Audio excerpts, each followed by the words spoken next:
Bible, he made it very clear that they are gods, that they are men walking amongst us. Would you speak to their women? I mean, would you speak about their women, or do they have any? Oh, I would think so. Why do you take the position that the men are gods, and the gods are indeed men? Yeah, well, according to the ancient, the ancient Greeks were not the only ones that comes to my mind. The ancient Greeks and the Romans, the ancient Romans, they had goddesses who were deities also. And so if you're looking at the word God or gods as in the context that I've used it tonight, and I'm not saying I'm right, I'm just giving you a concept that seems to fit the scriptures and seems to fit the some of the evidence is now being uncovered by Zechariah Sitchin and many more people like him. Are any of you aware of the work of Michael Cremo? You ever heard of Michael Cremo? Yeah. Michael Cremo is a very studious and fascinating man who is a no-nonsense professional archaeologist who is saying, and I've attended his lectures and got many of his videos, and he is making a very good case for the possibility that man, as we know him today, has been on the earth for millions and millions of years, and that there has been destruction, world destruction, cosmic destruction, many times in the past. And I'm thinking, well, that's what I'm reading in the Bible. Very well, yeah. Forbidden Archaeology, and now there's two more books, two large ones that have come out from him now, so he's got quite a bit. However, Charlton Heston did an hour television special on Michael Cremo and his work. I've got it. It's beautifully done with Charlton Heston, the host of the program, and they're interviewing. It's called the Hidden History of Mankind, or something like that. I've got that. It's very interesting. I mean, Michael Cremo makes a very legitimate argument for the fact that maybe we've been on this earth for billions of years. I mean, when we hear about archaeology, how the archaeologists in, say, in Israel, they're digging down, they get these little pottery and whatever, they're cleaning it off with their brushes. That doesn't impress me. That's for NBC, that's for ABC, Mr. and Mrs. America to watch. But when they are digging off the coast in the North Sea, off the coast of England, the oil drillers are out there on the North Sea, and they're going all the way down into the ocean and then drilling into the ocean to get oil, and they're sucking up the stuff that they're cutting as it's coming up, and they're finding utensils, rings, and all kinds of interesting things. Hey, we're talking about under the Atlantic Ocean. How the hell long have something been down there under the Atlantic Ocean? Obviously, the Atlantic Ocean wasn't there at some time in history because there was stuff being brought up from the floor of the ocean, underneath the floor of the ocean. I'm just saying, hey, somebody better do their homework. There's a lot of interesting stuff going on here that we haven't been told about. So, again, if you have any other questions. Just a real quick comment about women in the Bible. About 3 weeks ago, and I'll make the information available. Victor, who was here last week, his friend Linda Allen has an organization called, she's an evangelist, aspiring, she ordains other ministers now, but she's got an organization called Women in God's Service, and the acronym is WINGS, but they study women in the Bible. Yeah, very interesting. They've got a series of lectures, one-day lectures. They've only done 2 so far. The last one was called Tough Women, and it was a pretty tough sermon, but we'll make that available if anybody's interested. Yeah, I think that there has been a war going on for a long time between men and women. I think that there has been for many centuries, for thousands of years, an undeclared war between men and women. I think that pretty well is obvious. Because there was female divinities in the ancient world, and then with the coming of Rome, more emphasis was given, even in the Greek system. It was almost divided between men and women gods, male and female gods. But with the coming of Rome, it became more apparent that God was a man, God was male. But if the Anunnaki, or what we talked about tonight, look like us, then maybe they're women. Look like, maybe they have women also, and they would be extraterrestrial and of the same higher evolved creatures. So again, I just think the concept that's in the Bible is very possibly exactly what's going on today, and that the Middle East, things which are happening in the Middle East today, is again, as I said, not just mankind, but I think can be very much orchestrated by those extraterrestrials who are really running the things from behind the scenes. That makes sense. Yes. Do you think it's been a war between men and women, or a war between men and men for the subjugation of women? No, I think between men and women. there's always going to be that other also, but I think there's been a war between male and female. Incidentally, I just remembered something I wanted to bring out. When it says that in Genesis 2, where it said that Adam and Eve walked in the cool of the evening, God walked with Adam and Eve in the cool of the evening. Actually, the word walking with is translated, the Hebrew words imply someone who hears steps. Someone is, when someone's walking and you hear them cracking on the leaves of something near you, you know someone's walking.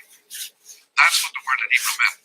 So when it says that Adam and Eve walked with God, or God walked with Adam and Eve in the cool of the evening, walk with, most Christians and Jews have assumed, well, that means that God was there with them in spirit. He was there with walking with. No, the actual word means heard the footsteps. God walked with Adam and Eve, meaning Adam and Eve could hear the footsteps of God. And I thought, wow, that's interesting. You can hear him walking in the bush. Implications are horrendous for that. What are we talking about? Maybe he's still here. I think Steven Spielberg has many things, but stupid isn't one of them. And he's been talking about ETs and close encounters of the third kind. And we've been told, all these science fiction movies coming out of Hollywood. I think there's something to all of this, yes. In the Sitchin books, these whole pantheon of gods on the planet, whether they're from India, Rome, Greece, South America, they're all the same family, with just each group is named differently. And they were a family group.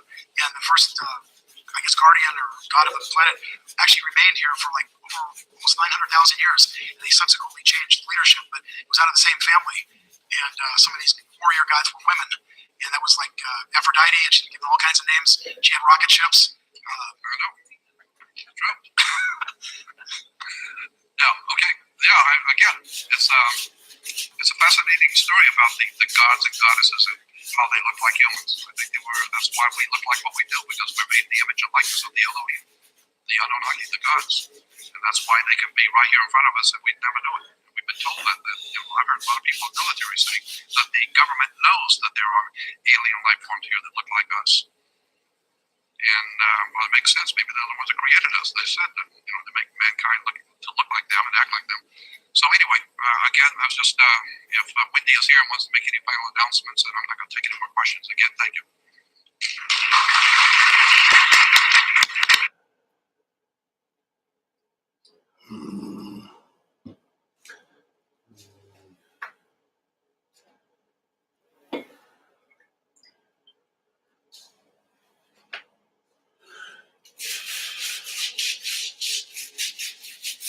See, when I was growing up, I wanted to know. I was into everything.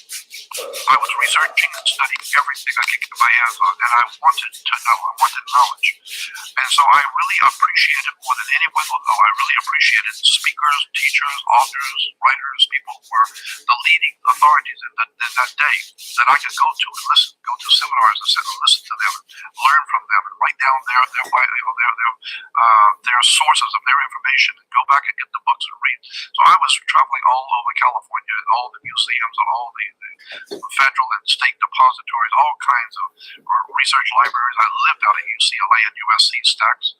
They call them the stacks at USC, underground libraries, for years and years and years, cross-referencing everything, reading everything I could on the occult, on the strange things that are going on in the world. And I've been, like I said, I've been doing what I do for 53 years. I started back in 1959 with talking at little mom-and-pop grocery stores and bookstores, and I was just fascinated with the world of the occult, with all the things that are not seen. I learned I wanted to know. That's the big thing. The emphasis is on the word want.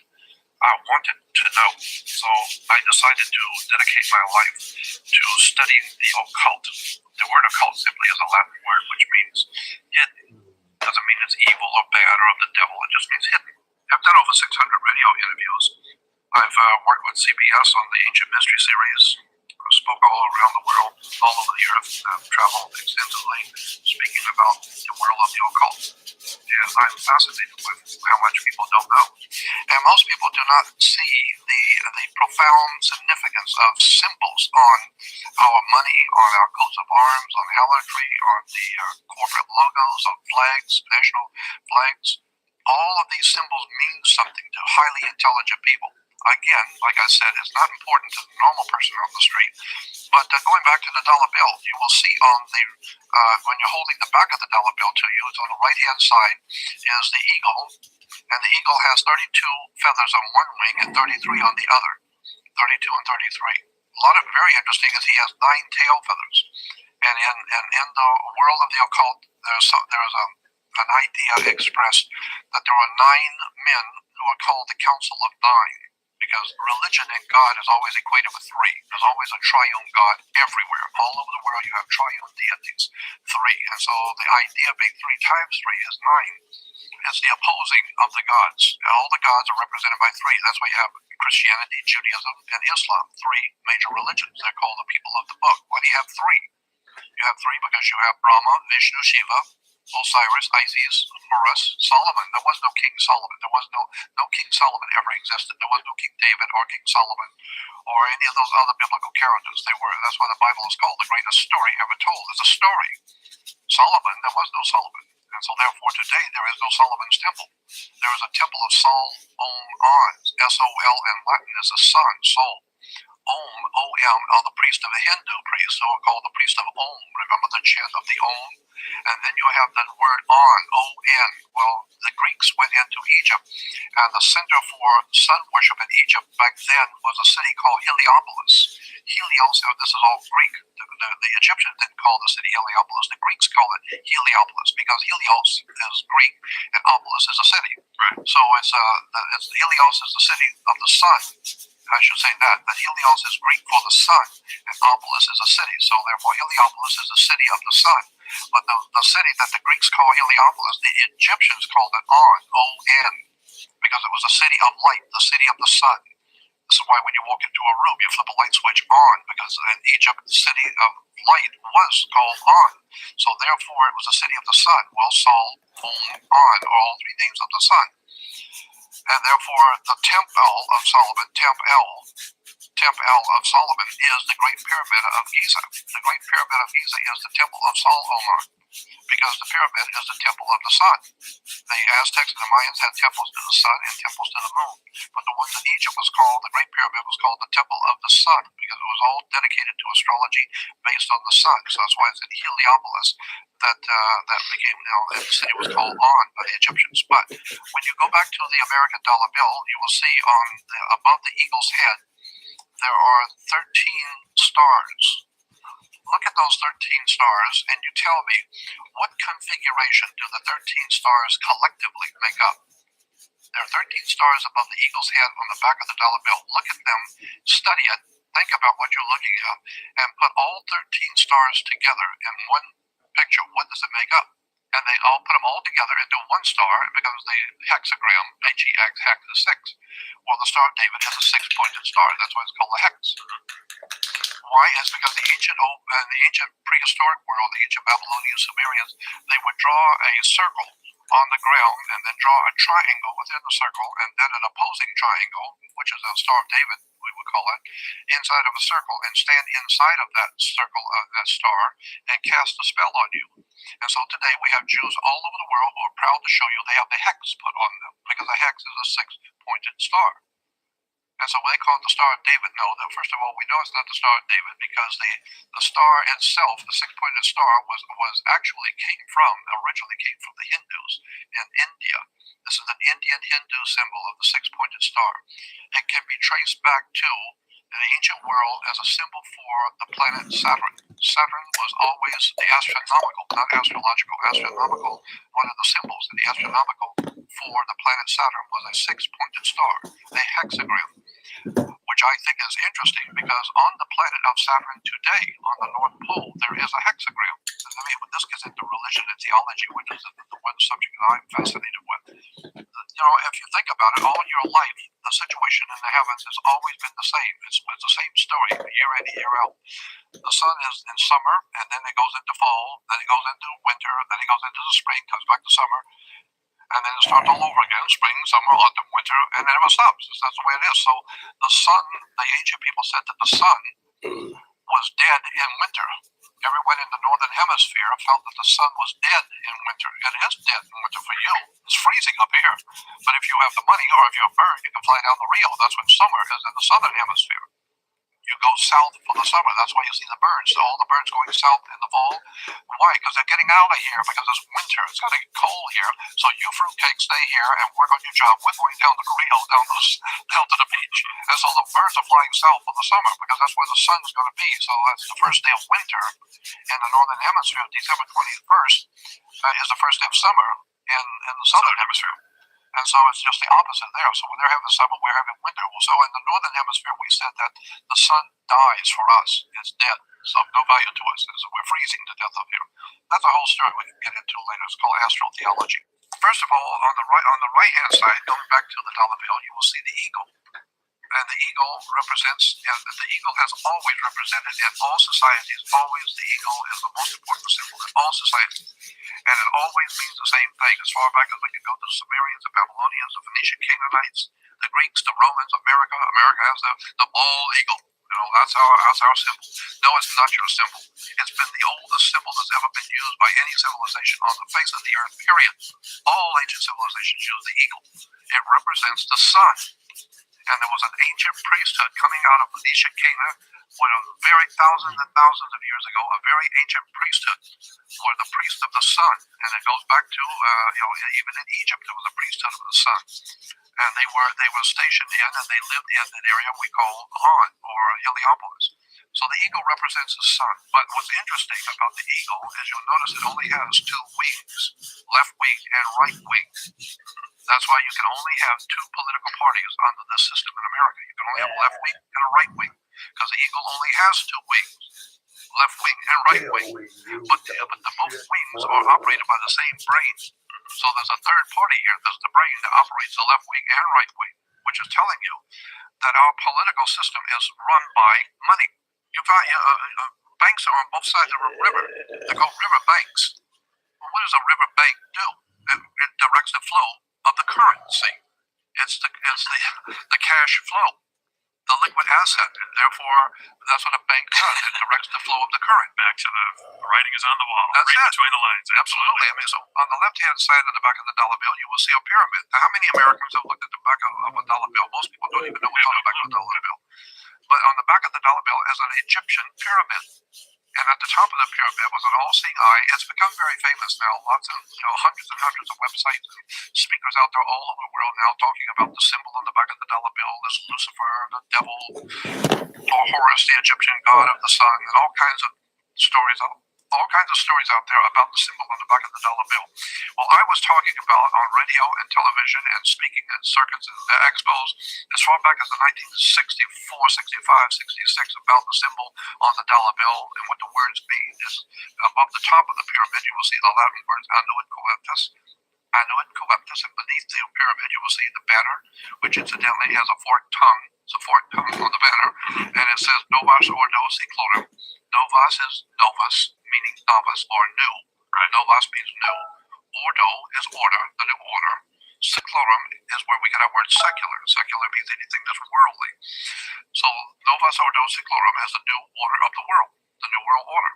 Well, what are you talking about, new world order? Well, it's based on the pyramid with the all-seeing eye, the new world order. And the annuit coeptus at the top is Latin for our enterprise is now a success, or God has favored our enterprise with success.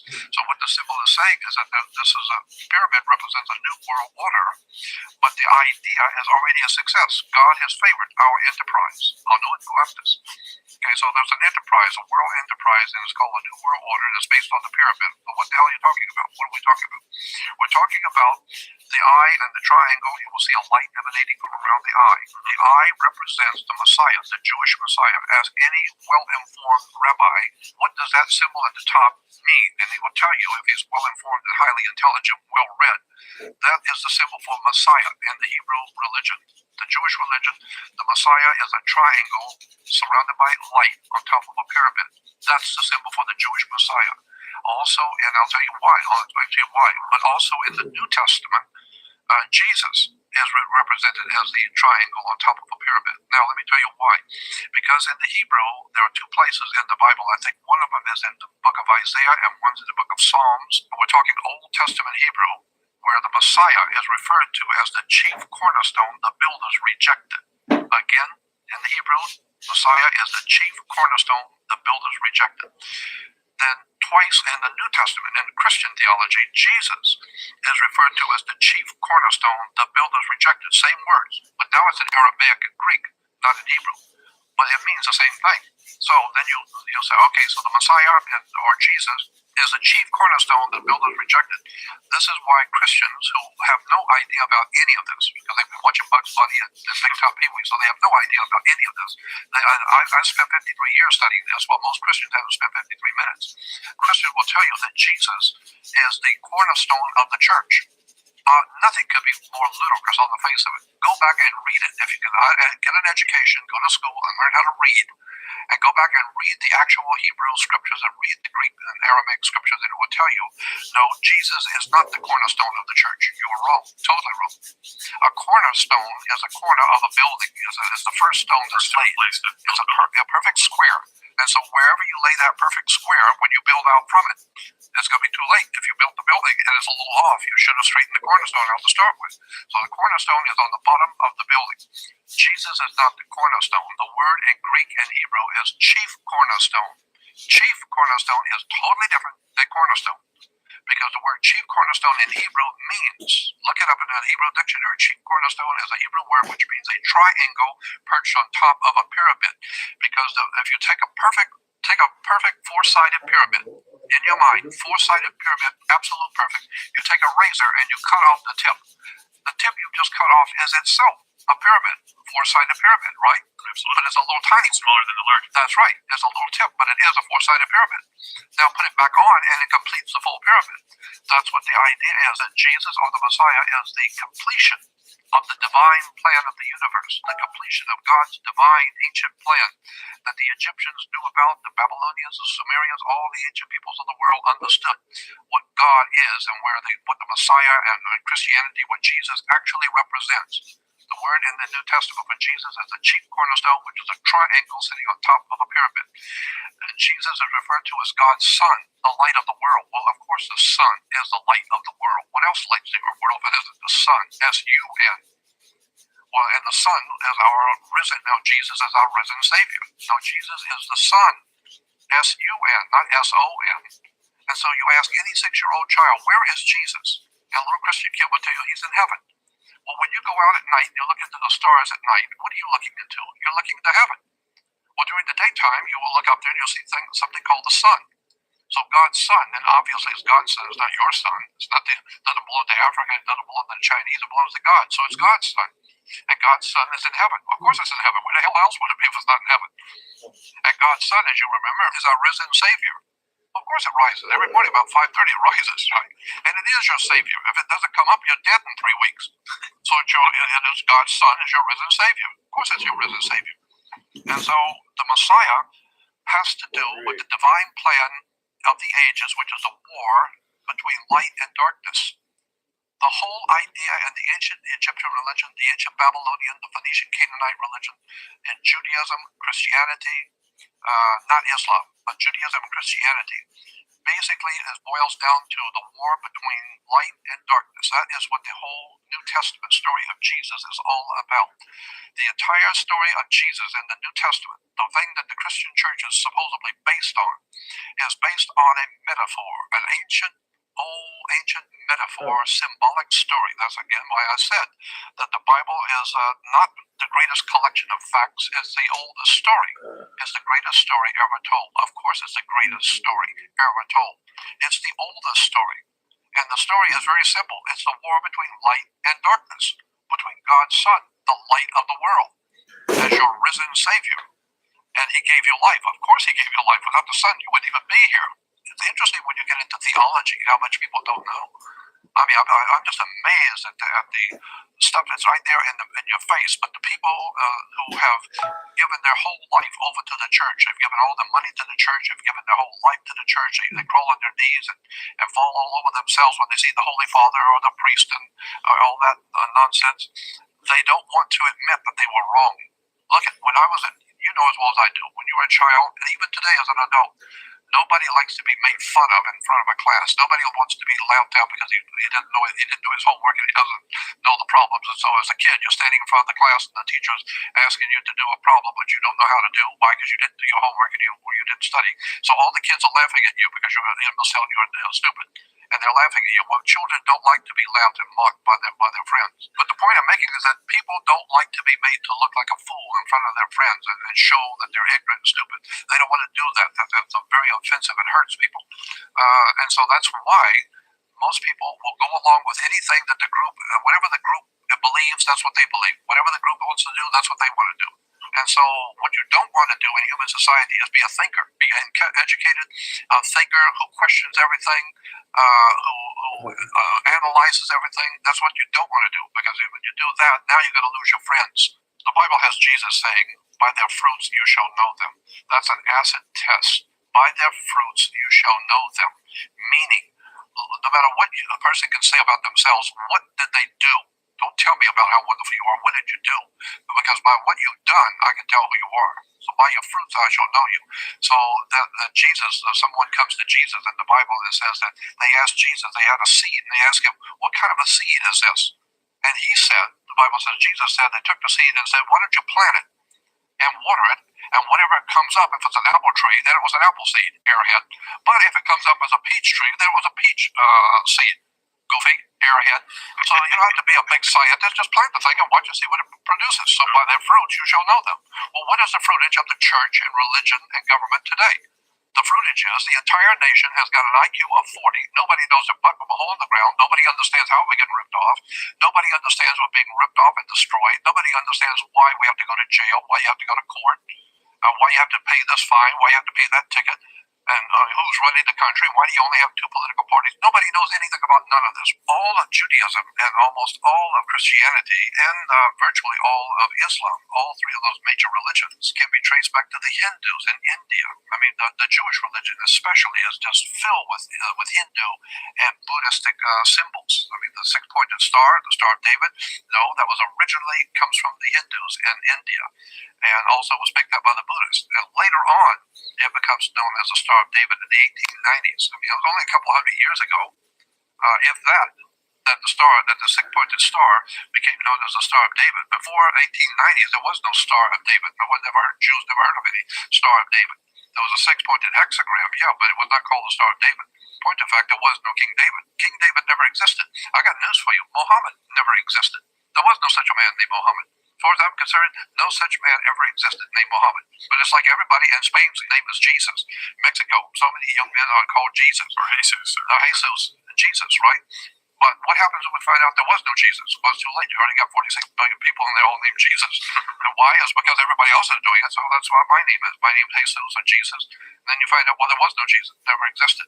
I mean, I remember talking to rabbis many years ago. My dear friend was a high-ranking rabbi. This was back in 1965, 66, and 67. Who was a good friend of mine. And I used to send him all kinds of documents and research materials back in 67.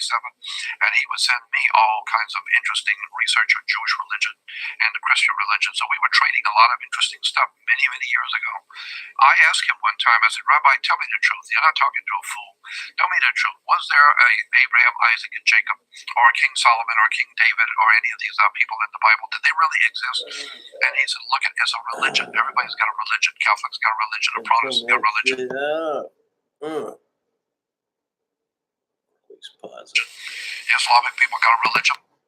And over here for sake of this. Let's see what it has to say.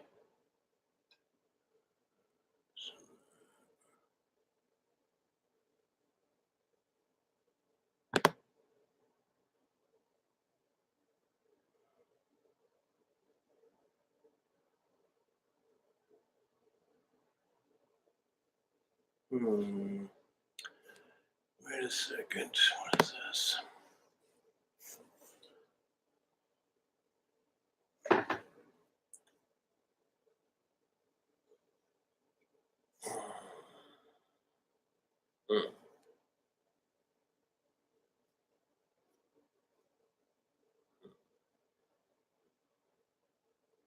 Okay.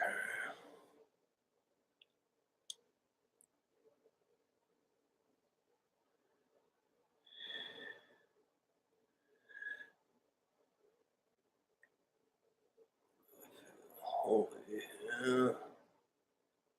See who's on the holy. If anyone. Looks like it's rather dead. Oh no, there's people in there.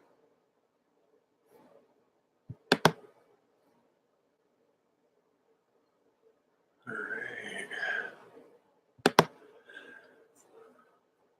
What's up, fish? What's up? Hey, Mike. Do you like Michael or Mike? It's really not up to me. What I like, that whole liking thing. Boy, that's a problem. No, whatever, Joe. Whatever you want. But thanks for asking. You're polite that way. No particular reason, I suppose. So what's the latest? We kind of got side railed yesterday with Malpass from that other discussion before we went to bed. But what's that? Well, you're about to explain. Go ahead. Oh no, I don't know. They got into a discussion. It seemed as if the other guy, Moto or whatever, was all caught up in I don't know. I kind of thought he got thrown by the idea of like asymmetrical reference at first, where like Malpass was saying, "Oh, there's a dog on a mat," and then the guys was kind of like, "Yeah, but." Then he was questioning the language, so that Malpass had both the empirical reference to the dog on the mat and the proposition, the dog's on the mat, and the other guy just had the dog's on the mat, the proposition, and then it skewed off into some other domain of conversation about stuff. About I don't know, the nature of language and philosophy, I guess. I don't know. Yeah, and I got kicked off of Malpass at kind of starting to argue what I thought were the limits of Frege's concept script notation, and then yeah. So, but then I don't know. You seem to be living in this channel, so I didn't know what was going on. What's on your mind, Joe? What's going on? How's it? Well, if you're asking what happened after your discussion, Malpass kind of got sucked into a discussion with this guy named Diogenes, and those aren't always the most productive things to listen to. So I kind of zoned out. So sorry, I can't really recap any good bits of it. Yeah. At the very end of it, he talked about scientific realism with me. And he talked about Putnam's no miracles argument. You like that? What was the last part you said after he said scientific realism? Someone asked him. So there's a lot of echo, Michael. Oh. He mentioned that something that convinces him of scientific realism, Putnam's No Miracles argument. And he explained that to a couple people. I forget what I think they were just asking him about it in general. And I'm trying to think. Oh, and then people asked him, well, how do anti-Christians respond? And I'm not really sure. I think there's someone named Purple who was paying attention more to that. Who can tell you about that. But are you familiar with Putnam's No Miracles argument? No, I'm not familiar with it. I heard somebody asked him that question right before he took off, and I'm not familiar with the argument. Gosh, let's see if I can. I'm actually mid painting process, so I'm gonna adjust What are you painting? bunch of stuff. God. Well, it's embarrassing to say, but I kind of, I was supposed to, I put up this big canvas yesterday to paint this commission of Tom Waits. And today, though, I'm painting some, superhero demigod is landing, blowing up, skeleton. I'm nowhere in my head. I'm nowhere into actually depicting it, but he's blowing up skeleton cowboys. So it's, but right now it's just a big gob of abstract blur. But, yeah, that's what's kind of going on with me. Did you paint square triangles once? I was painting.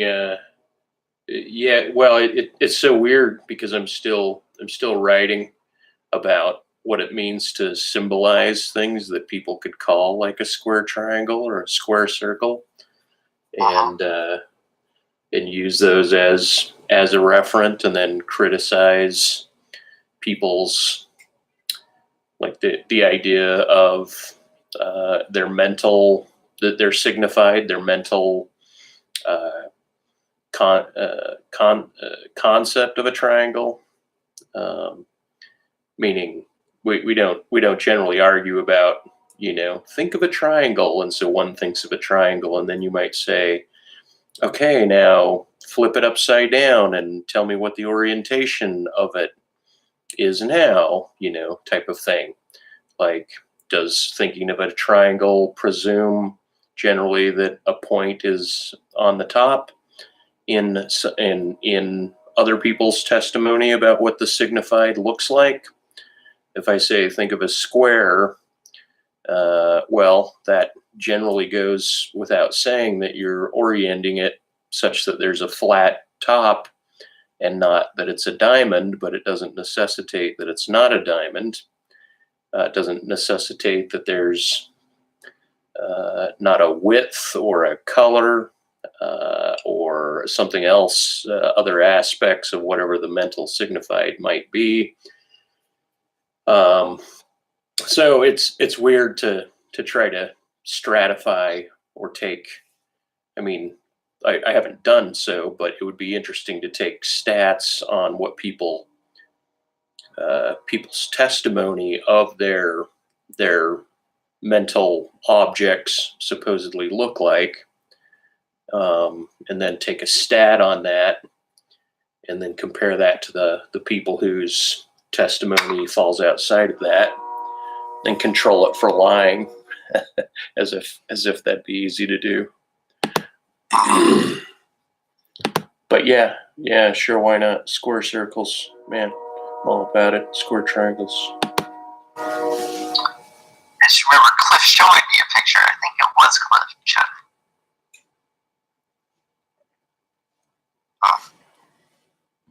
Boy, I miss that guy. He was at least, open to the the discourse. He was like a bridge between me and several people, I thought. Yeah, that's great. He doesn't like Discord, I guess. Yeah, well, seemed like he's into teaching kids now or talking about his Yeah, he's focusing on that a lot more. practice. Yeah. Well, what about you, man? What do you got going on, Joe? And are you still pushing I mean, what are you doing in school or university or work, or what's happening? Teaching. Well, who's in the room? Discord has taught me, like, I can't be nearly as open about that stuff anymore. People are really into doxing. You're not like a public figure. If you don't have documentaries about you, like you or Jack, you gotta be careful. So I just wanna, I'm more just teaching stuff. Gotcha. Well, I guess, I don't know. I just found out about the Holy Discord server not too long ago, and I haven't talked with you in a while, so I didn't know if there was any, if you were taking any new positions on anything or. In terms of, well, you're on Discord. All I do is I argue a lot about what's it called, error theory. I don't think you remember that from Google Hangout days, do you? Well, I like the name of it. I might have heard it. I don't remember you arguing about error theory, particularly. Moral error theory that what J.O. Mackey came up with, where the idea is that moral facts or moral properties don't exist, and so all moral discourse is false, uniformly false. It's an moral anti-realist position. Oh. And so how do you come in on that? Well, I just I defend that position because people don't they don't argue atheism and stuff anymore in here. And a lot of people actually get really upset at you if you say you're an anti-realist or if you don't hold to moral realism. And they also tend to think that either you're like an edgy teenager or even worse, like the classic views, like, well, these people must be okay with the Holocaust. And so especially on this server by Calorean Club, I kind of find myself having to explain it more and more to people.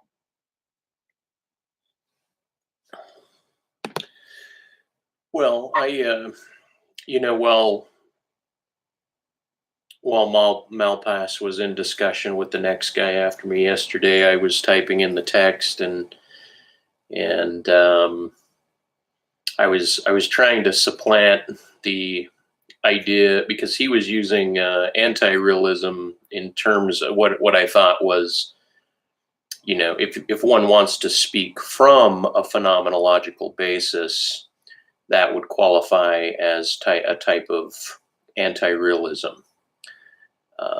In the way you're using it, meaning the framing, the traditional framing of the argument, I always have a little bit of problem with, because I want to frame the argument so that it seems as if it makes more sense to me, or generally such that, like, I would say, with regards to you saying an anti-moral realism, I would say that would fall within I would just say like a deontologic deontology would be the domain from which one could speak of morals. And so it's not a matter of their, I mean, because you're saying deontologic, you're saying they're not being, but deontological rules are like they seem to me to have a kinship with like Platonic ideals in a manner, in that they're kind of not always articulated policies, or they may be articulated policies of governance, even on especially on a moral level. Whatever your conduct is, however you regulate your conduct, seems as if it's prescribed, and that regulation of conduct generally seems as if it's within whatever parameters of the space you're talking about. Like in one case, you could say, well, the parameters of a boxing match are X, Y, and Z, and the parameters of an office space would be A, B, and C, and the parameters of not throwing people in the Holocaust would say, well, that's a or into concentration camps would say, well, that's a violation of this deontologic principle of civil governance. So I don't like the framing of anti-realism. So in my comment to Malpass, I said anti-realism seems to function in terms of the negation to realism, as opposed to positing a phenomenological space, or in this case, positing a deontological space. And so that's my criticism of the anti-realism thing, just to throw that out as a tangent. Well, the one thing that's probably a bit easier, like when you're identifying deontological space is like a set of rules. Like I can think of that as like talking about normativity, right? Whereas deontology, it seems like it already has this moral baggage. Whereas there can be something normativity that talks about having rules, like what, like a set of rules you ought to be in or out of accord with. And there are deontological forms of morality that focus on identifying a sense of versus, I don't know, consequentialism, right? Which, sure. They do something else. It just so, like, I'm fine with like normativity, where you can set up rules and you can have those rules guide your conduct. Yeah, but the moral normativity is where I have a problem.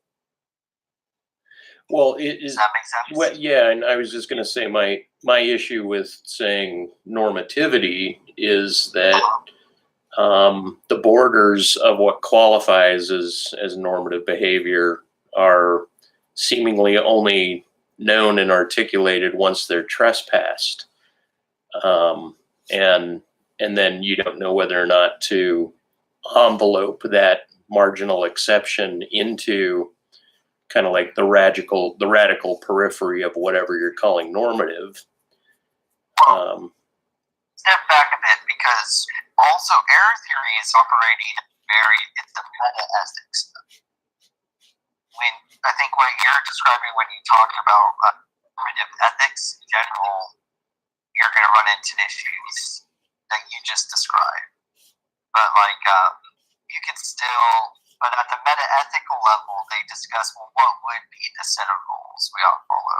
And then when you get to then you go, okay, these are the set of rules. Let's test them out on the level that you just, where you run into the problem that you just described, right? Sure. You're going to have these applied issues, abortion, for example, right?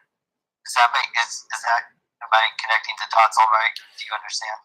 Well, yeah, that makes sense. Maybe just to recap, like when I say I'm an error theorist, I'm talking about the meta ethic, right? So like there's that issue that like I'll navigate other meta ethical like claims and everything. And then there's this issue. Then there's this level of like normative ethics that you just described. And I'm actually not as good at navigating that level.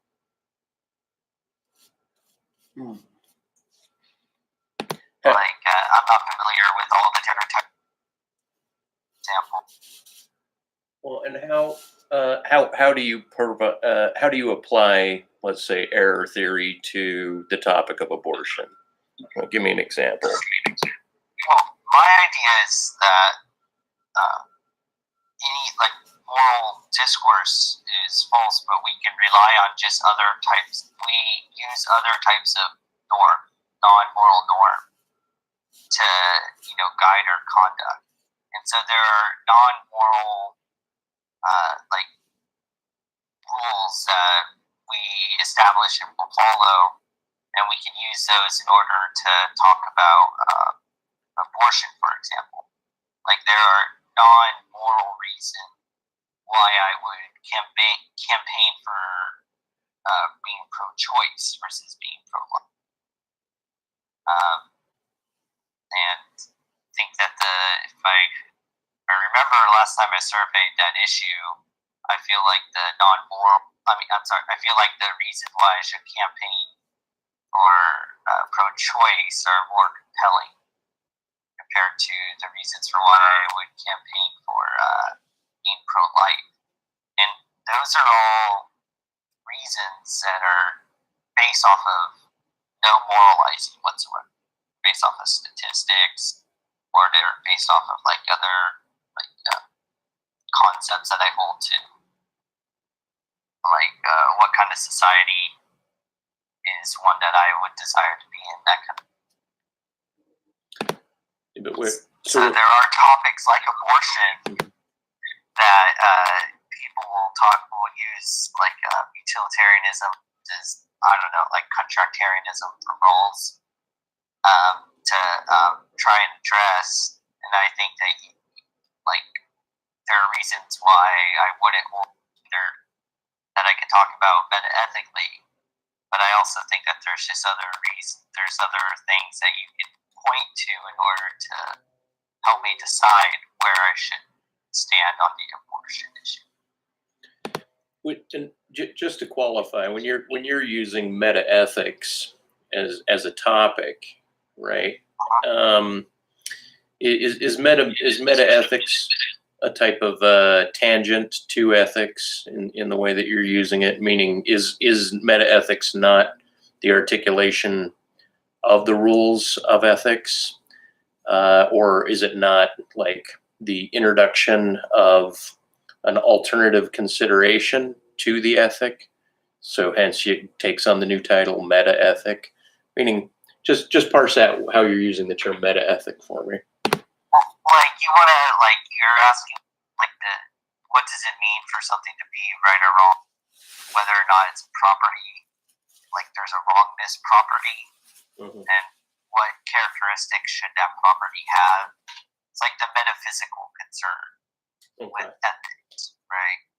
There's this normative ethics level. They say these are the rules you should follow to be ethical, like as a deontologist, or this is utilitarianism. They've already assumed that there's a right and wrong that you can identify, whereas the metaethical level that's the level where you do all that work to figure out what is right. Right. Okay. Fair enough. Sure. Okay, and then so then back to your stance, like apply the term, my error theory to the abortion issue is, and then complete that paragraph. Well, I would point to other rules, non-moral rules, in order to. My error theory compels me to use non-moral in order to guide my conduct when it comes to the topic of abortion. What I mean by conduct, I mean whether or not I would be pro-choice or pro-life, whether or not, I would go out and protest, or whether or not I would look up arguments or to discuss my position for and against abortion, that kind of thing. I would just use non-moral reason and or non-moral sense to guide that call. Okay. Like some people might say, there are rules to how you assess scientific evidence. Mm-hmm. Right? Those rules would guide how they look at whether or not you should accept abortion. One of them would be, the consensus scientists feel this about when a life starts, I would look at that stuff. I wouldn't say it's morally wrong, therefore I would condemn it and I would vote against it, protest against it. Does that make sense? Yeah, and then that, while you were mentioning that just had me consider the modern protests, like the marches that go on, meaning I generally would say, well, in terms of the right-left political dichotomy in America, you'd say the left is currently marching and protesting quite often. Not saying the right doesn't have rallies or groupings, and then the meaning. It just had me think about, okay, so you have these groups marching and protesting based on their ethos, and then you have, the bombers and the shooters, and then on one side of that, and then on the other side, you have people who might vote and take on a behavior of at least trying to submit their opinion, and then even on shy of that, you would just have people that have a political attitude that don't behave in any particular noticeable way. And it just made me wonder, what do you think of the application of what you're saying to what you sense in the political climate? I mean, you could have people shooting abortion doctors, or people bringing their daughter to get an abortion, that type of thing, right? So I'm just wondering, what kind of, where are you hands on and hands off in that gradient, I guess? Right. So people would point to, I can point to things about what would make a type of society that I want to live in. It seems to me like I want to live in a society where I'm not worried about, getting shot all the time. That would be a very, very base starting point, right? That's a desire. And if I desire a society like that, then I ought campaign for this or that. Basically, it's I'll have reasons, and based on those reasons, I'll guide my conduct. And those reasons change in what institutional setting I'm in or whole life. So, you're familiar with hypothetical, imperative Kant came up, right? It's used as a hypothetical norm. So, relative to any desires I have, I'll try and figure out my conduct. So, I can just appeal to my desire to be in a society that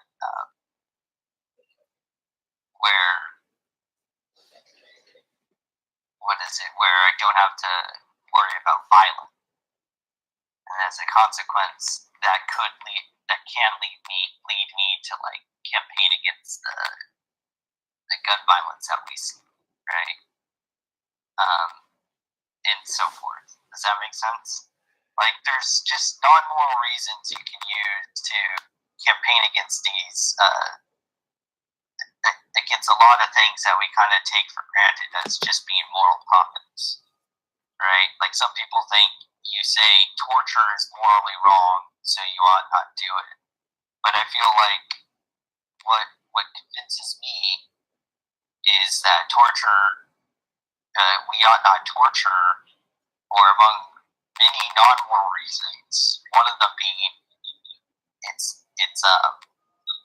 it's not effective. Studies that show that torture is least likely to yield accurate information, right?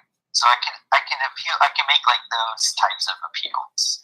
I'm sure. Do you find, and maybe this is where you come in with error theory per se, is do you find that the application of these desired rule systems, starting from, let's say, I'll say a contextual periphery of the society that you prefer, and then having a disjunct with your actual behavior, or a shift or a migration of your opinion about what said rule system should be, or what said implementation that influences said rule system should be. Like, maybe I don't want to be shot, but I also don't want police.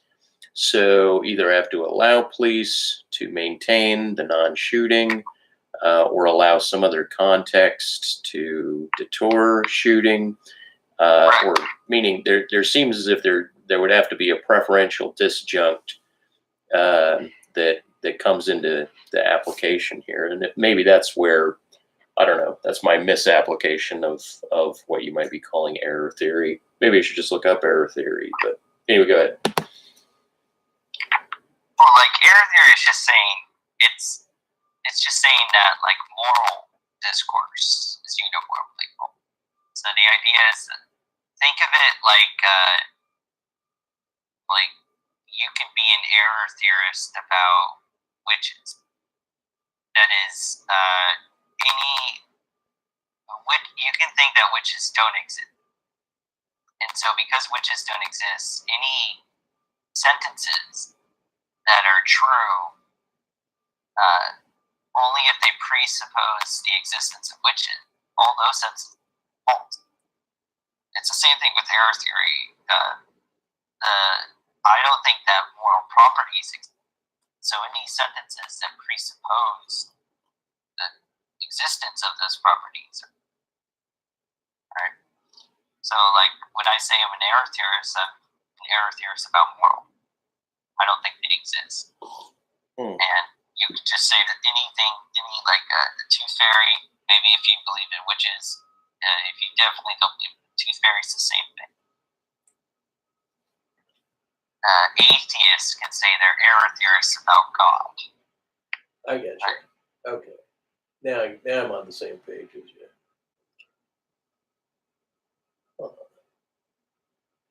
Anyway, but so back to the disjunct as far as the application of policy or rules, or behavior within rule systems, and the gradient of behavior. Like,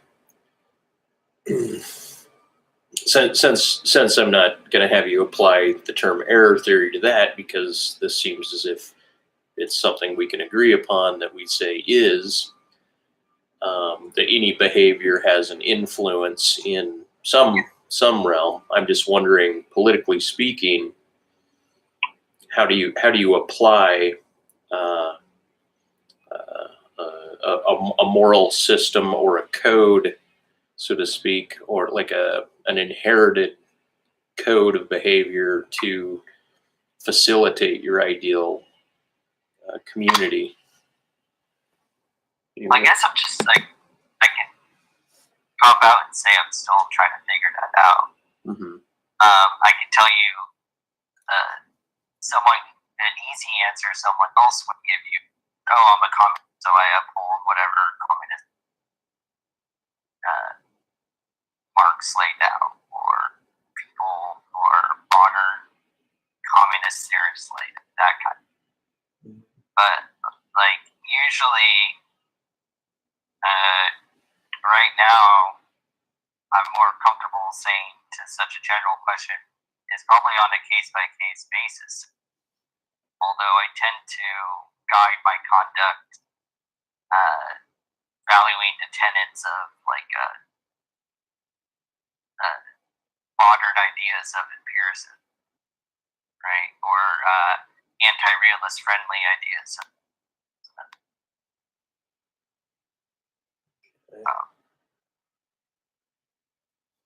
Cool. I guess another thing is something like instrumentalism. It's always kind of a helpful way of putting it. There's you can make there's pragmatic reasons for you to operate as if scientific realism were true in order to do science. I can see the pragmatic reason for assuming something like objective morality. That's how people have discourse about what's right or wrong. It seems pragmatic of me for me to talk about morality with people as if that discourse were uniformly false, even though I do think it's uniformly false. Because I can do that, pragmatically discuss morality, and then tell them I'm an error theorist, then tell them the position. It seems like that order is a lot easier to get people through error theory. When I just come in right away and say, oh, what you're saying, that's just false, it's a lot harder to get my point across. Huh. So I think actually I can give you a short answer that's also kind of cheap, besides just I follow communism, which is an answer I don't want to give, which is so far it's like a pragmatic case-by-case basis. Okay. So, yeah, and that seems as if kind of where I'm at. I assume that the case by cases and the considerations about each case and my application of relative to the cases are all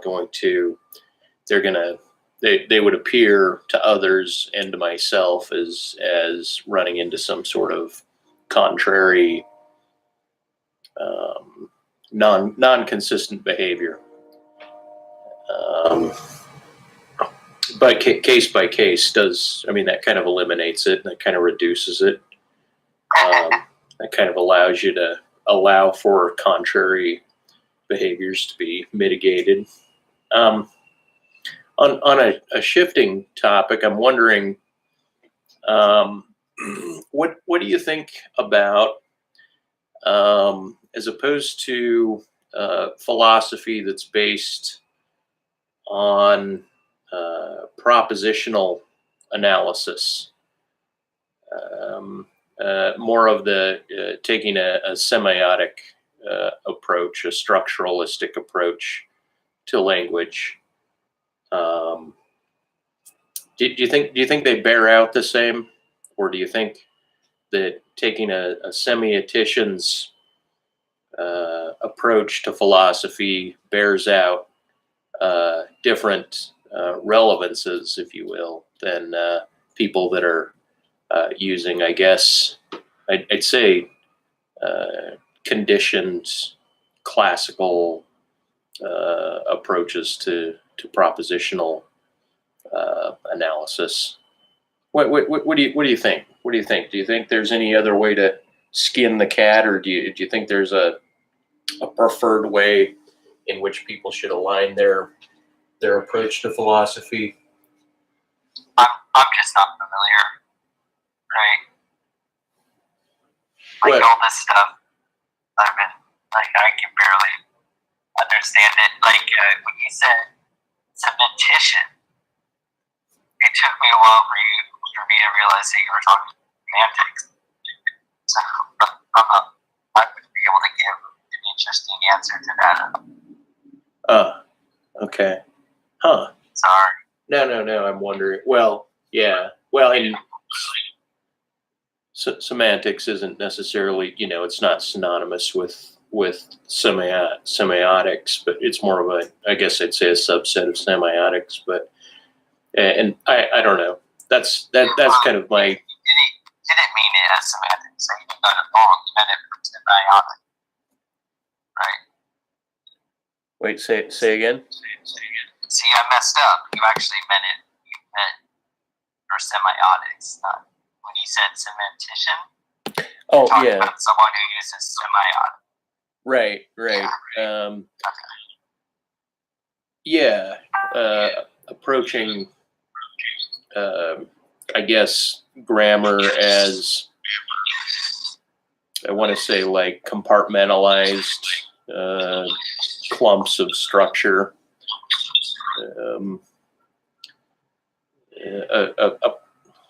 I don't know, like even the problem I was having yesterday with where I thought Malpass was taking the discussion seemed as if it was a type of oversight of being able to, I guess, I don't know, fluidly articulate the domains that are kind of codified in modern semiotics, such that you would say, I mean, I think this fellow that's in the room, Ninyev, he had posted a semantic triangle, and basically it was the idea of the the sign, the signified, and the referent. I don't know. You could say again. Oh, I'm just connecting dots in my head. Oh, you're talking about what Frege came up with. Well, yeah. Well, I'm only into so far into Frege, and I was trying to utilize, and this is even a tangent, but I was trying to take the basically I was trying to analyze what I considered to be the static function, or take the function in mathematics, which I'm not very good at mathematics, right? But take a function and attempt to destabilize what is defined as stable in the function. Like, a function is supposed to be, I mean, according to how I'm interpreting Frege, you're supposed to stabilize the variable such that, x of, the function of x is et cetera, right? And so you're stabilizing the identity of x. And so I was trying to figure out how to pluralize, like necessitate a dual variable function, a minimum of a dual variable function, such as to like modulate whether or not, and when I say modulate, meaning allow the function to maintain a static concreteness of meaning, and but allow it to modulate, meaning allow a shifting or a variance within the function. So destabilize that which is static about the function. Anyway, that's a tangent of what I'm writing on currently with Frege. Well, I'll be right back for like 10 minutes.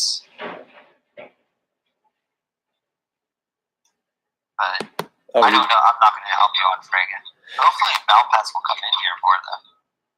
Yeah. Who knows? Yeah.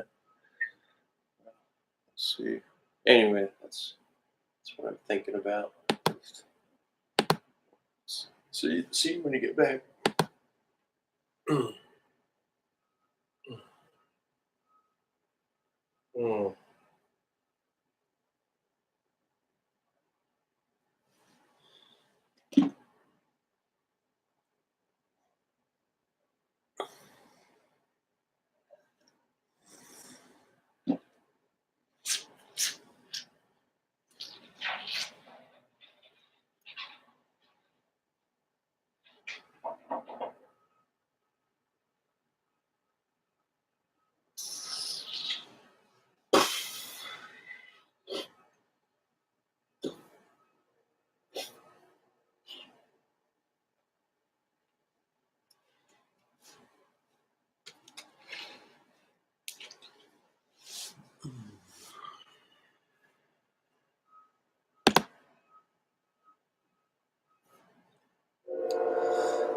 Okay, go.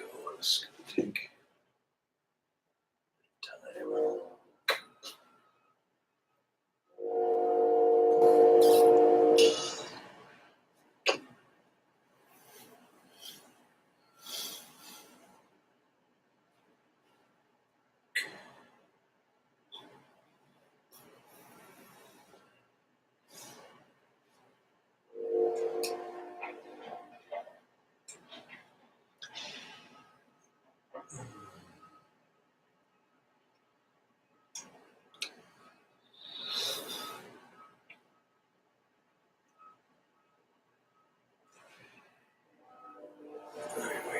Wait, dude.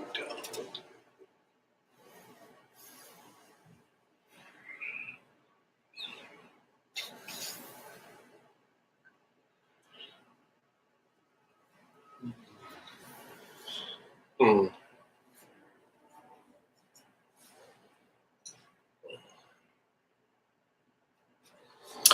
Well, thanks for watching, whoever is.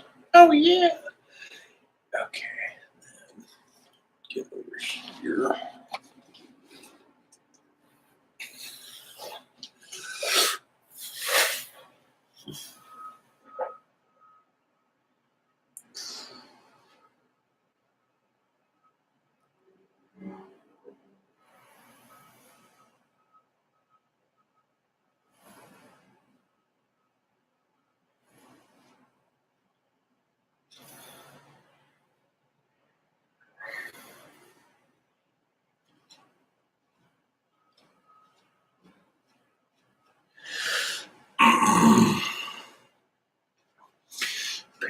Painting response. It's a response painting to my non-nemesis fellow Archangel Gabriel.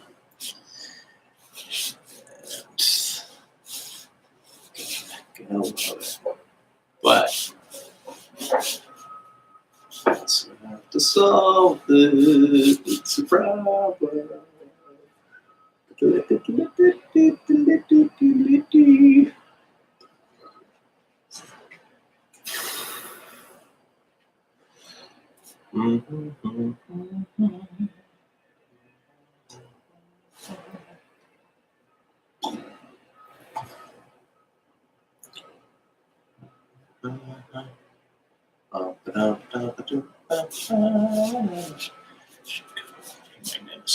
Competition, but boy, I'm so far behind the competition. It's because I've been slacking and doing fucking philosophy. I'm busy breaking my damn feet, becoming an X-Men.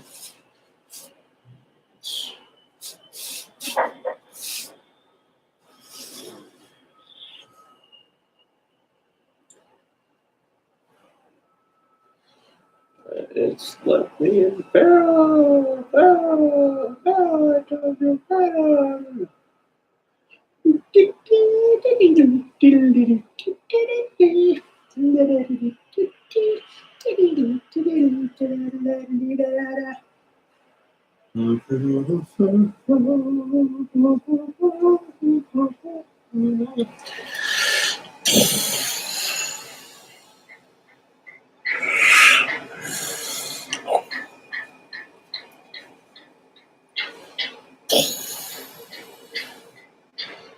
Yes. Let's try to get down my anatomy so it looks like a good. Yeah, what am I trying to get it to look like? I'm trying to get it to look more Marvel comic-y in this part.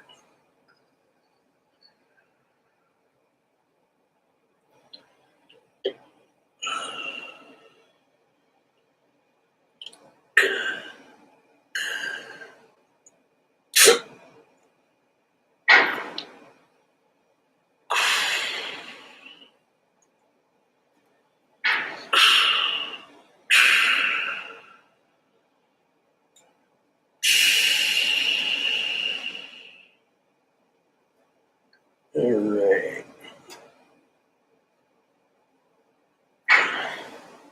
Anyway, let's see what these guys are saying again. Maybe I can drum up some bullshit.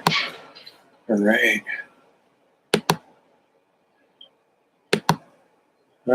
Shit. Shit. Oh, I am live. Well, if none of you other listening fellas are up for shit shooting, I have to turn to the political room. Ah, Ludic's in the house. JJ, still good. Got my issues with Kilter, Coffee Schmud, Mikolash, yeah, and Michael. Michael's an interesting one. A newbie compared to the Gup Joe, and Johans, I don't know. Cook, I don't know. Alright, I'll be back in 10 minutes or so. See if I can see what's going on in this room. Alrighty. The room that likes to kick me out. What's up, Dio? You shit talking today? Anyone shit talking today?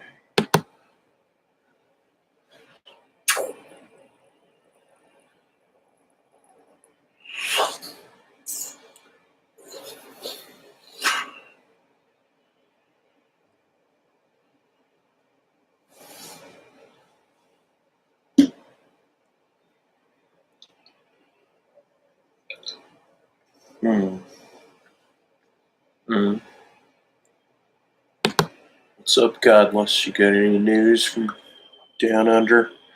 Florida bound, hooker style, ravenous, anti-Muslim attacks, some sort of random weirdisms. You hang out in this room, Josh hangs out in the other. Josh trying to shut my shit down yesterday a little bit, try to get in there, trying to edge me out.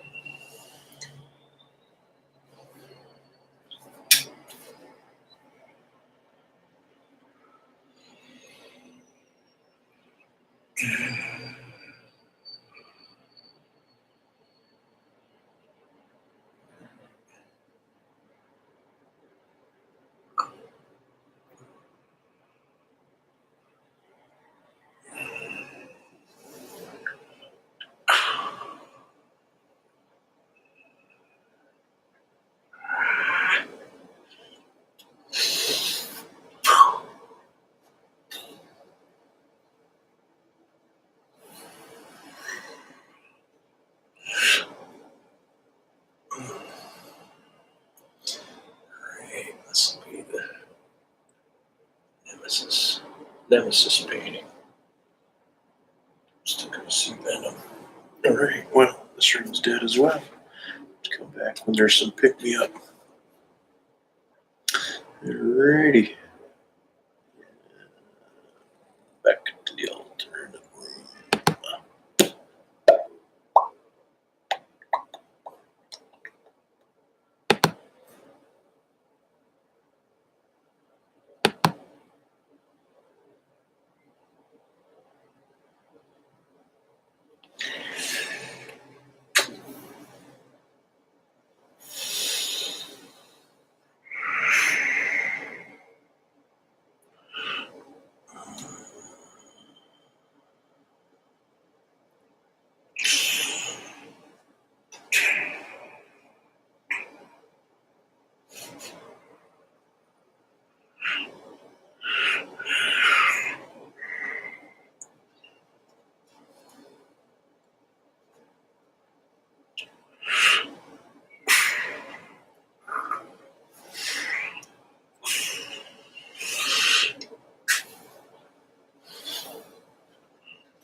Let's see. Yeah, so I made this other video yesterday recording some of the Malpass conversation that I kept private because I was trying to make commentary on what I think my viewers would find a disruption. And yet I never know actually what my viewers think. As a matter of fact, I think most of my viewers are just guided by what's going on. But I think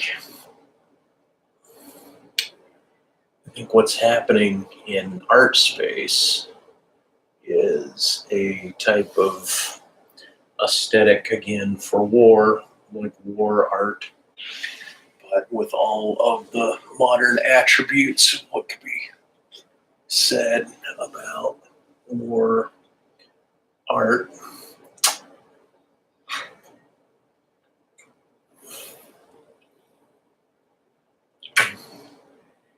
In terms of where one wants to posture their identity. Okay. So I think I'll just open that mic up and kick onto a monologue until someone interrupts me. Mutes me.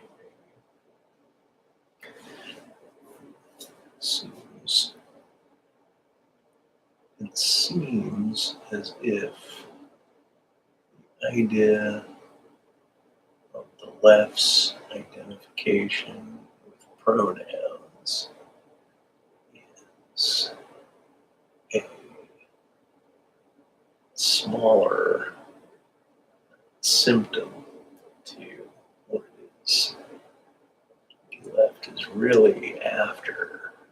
And what the left is really after is being able to identify with the mutating or mutant, if you will, identities of their being as people find themselves more powerful, more surrounded by media that has superheroes in it, Marvel comics in it, greater domains of the imagination being articulated through arts, that the morph ability of which character one wants to play has a relationship to their own actual lives, and it's often expressed first through aesthetics, makeup, costuming, and how one dresses. The outfit makes the man, so to speak. Well, now the outfit makes the identity or the attitude, so to speak. And so the left is asking for an adoption of discourse. I agree that it should not be legislated. And I wonder if people are identifying with archetypes, their own notion of a type of archetype or retitling, renaming of themselves. Like I know a fella who likes, and he'll appreciate this obviously, going by the Wolf of Winchester, such as to identify with being a wolf. And I wonder of what characters, what names people want to take on, as if the naming takes on a type of actual relevance in their life, and that they want the rest of the community to accord to that. And the rest of the general community, the muggles, the regular humans, practical humans, practical other powerful creatures don't like to have to accord to their language, and that pronouns are merely a tiny aspect, a mere aspect to what the left would really like to see happen. All right. With that, I'll pause my open mic monologue to the.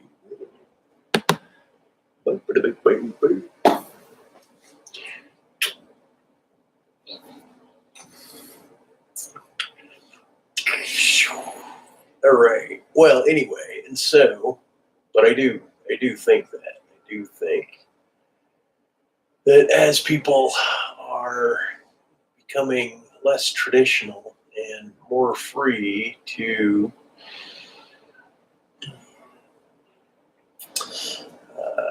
become or understand that they've already become something more outlandish, more radical beyond their current identification, their traditional modes of identification, that as they morph, their environment morphs with them. And then as their environment morphs, reflects back to them, then they can inculcate an identity to their environment, meaning they can identify with that reflection that is defining them. And in that defining process, their yields something different aesthetically and culturally and socially. And so there's no reason to not say that they're not a different type of individual. And yet at the core, once again, we like to stabilize identities. It's important to have stable, like in Frege's function, right? It's important that a noun operator in a sentence remain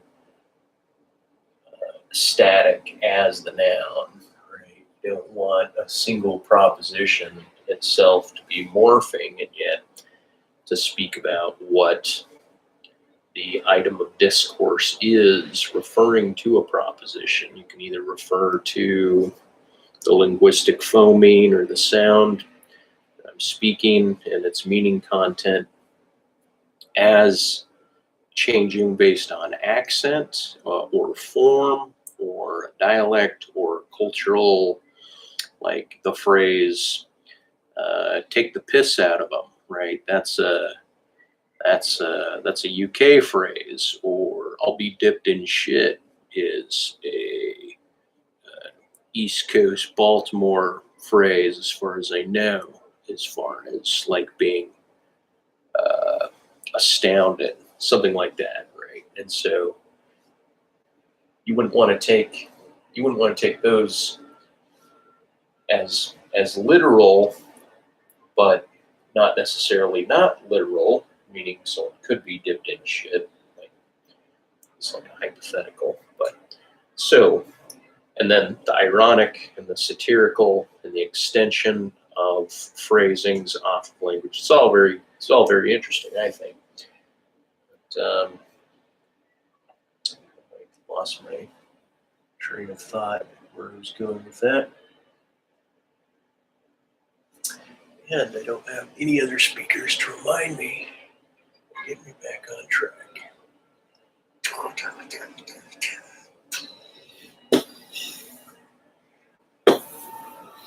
All right, so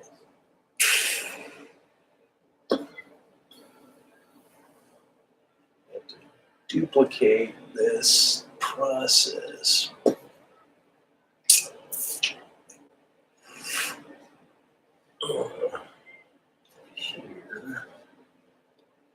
Is that looking anyway? Oh, we got typers in here. What do we have? Typers. Ron Johnson. It's me, Ron Johnson. Let's start on the painting. Before you have your foot tendons cut, ask a lot of questions. I have friends who made the wrong choice and were suffering for it. Oh, well, thanks, Ron. Yeah, no, my feet are pretty mangled already, and I'm fighting between the choices for amputation of one or both feet,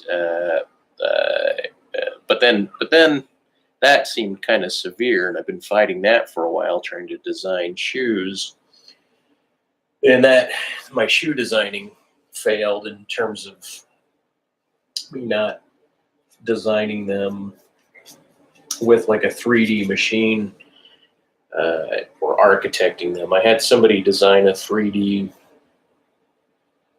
shoe, but it seems so awkward to propose it to like a shoe company like Reebok or Nike to build. Besides that, as far as how the shoe would fit, it seemed as if it was a type of sole attachment that it would have to attach to the sole of the shoe somehow and adapt it so that the arc,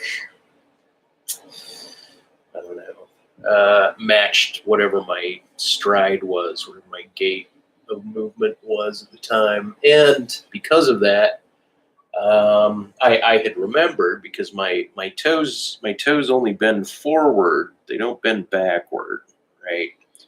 Like even my hands, for example. A lot of women can, or a lot of people, but generally a lot of women, if you ask them to bring this first, the second knuckle up or the first knuckle on the fingers backward, they can often do so almost at 90 degrees, like cats, right? But that's indicative of how my toes are. So the majority of people's toes can bend almost 90 degrees, if not more, backwards. Mine are left at this Pinocchio kind of wooden foot, as if I have a plank attached to my foot, right? And so I can't rotate over the tip of them. There's tremendous amounts of flesh pain that come, like a ballerina would suffer, right? Always being on the tips of their toes.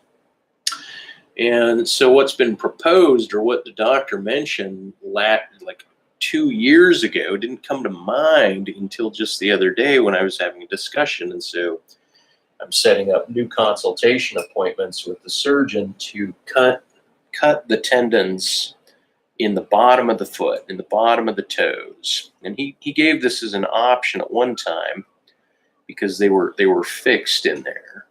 And he says, then we could break the toes backwards, not literally break them, but break how they're seemingly fused, put them back into kind of a normal position if they slice those underlying tendons. And then by doing so, the toes will, they'll no longer be able to have a downward pull to them. They'll just hang slack. I can maybe pull them up and then they'll fall slack.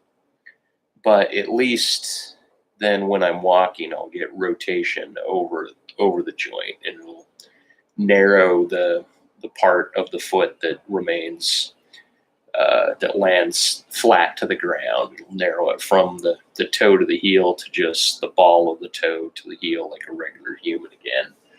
So that's where I'm at. I appreciate what you're saying though, because I've had a lot of conversation with amputees, several amputees. And some of them swear by it. They think it was the best choice they ever made. Other ones think that it's, I don't know, like the worst thing that they did, and they wish that they hadn't cut off their feet. Because the ones that say that generally are saying that it's because they still have a lot of phantom pain. Something like that. So anyway, I'm not even certain why it is scaling this guy quite like this. So I have to paint them out. But anyway, so I'm babbling, but thanks for the comment. If you watch this again later, or if that's even you watching currently, boom.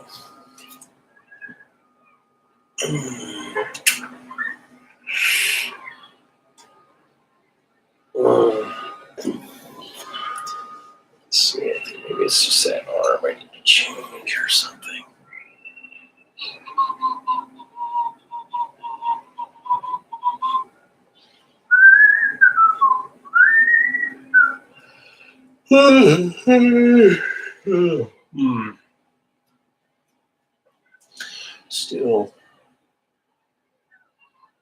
Still drinking coffee, still wondering of what I was listening to religious conversation earlier, right, in terms of like the Elohim and the changing of man and moving our genetic code into the modern human and what it means in modern genetics and the implementation of 5G and the seeming coincidental aspect. Like a lot of people say, oh yeah, I was typing this in on Google and now it shows up as an advertisement on Facebook, as if to relegate that to an AI algorithm that's got cookies on your machine that's giving you feedback, as opposed to something that's even of a grander intelligence that's kind of coming in to monitor all of our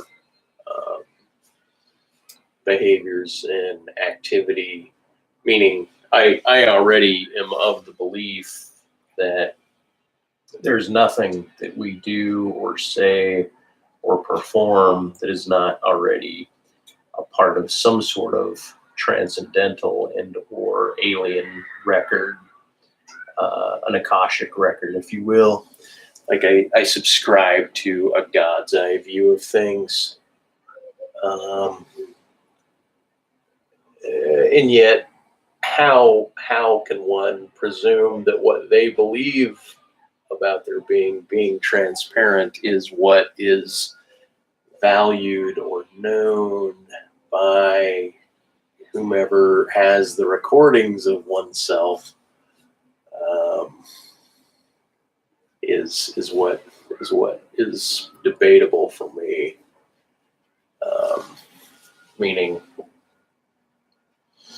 Meaning, like, I'm recording this video, right? So I'm disclosing it to the population, where the NSA can tap into your cameras and all, every place that you go and your phone and gather all of the audio recordings from your computer, your smart TV, and that type of thing. Where YouTube viewers are limited in their access to the transparencies. And I guess I'm just suggesting that the transparencies are,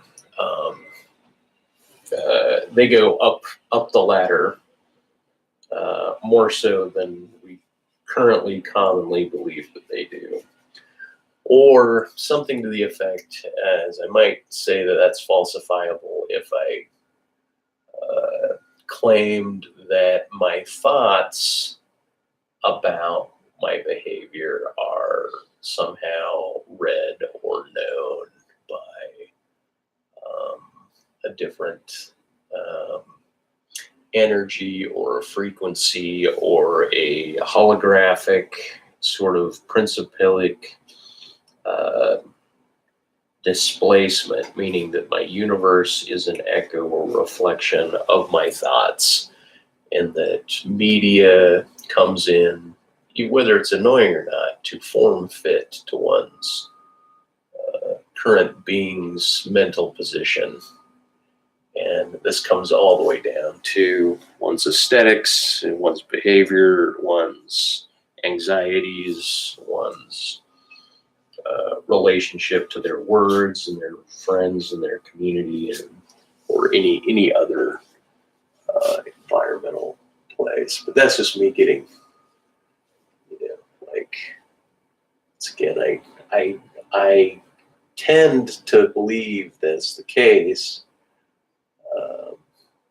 And it's not without its argumentation. Plenty of people can argue against what it is I'm saying. But it doesn't mean that I'm going to be swayed by their argument. Shit, I got my door open. I got to close that. Let's see what's going on. I think these guys are still quiet.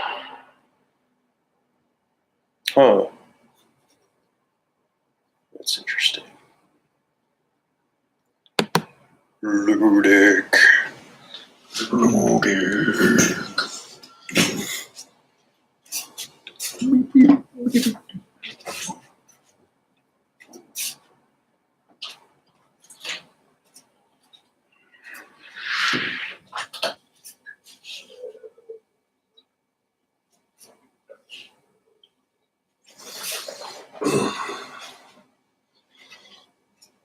Okay, it just dawned on me how off this painting is already.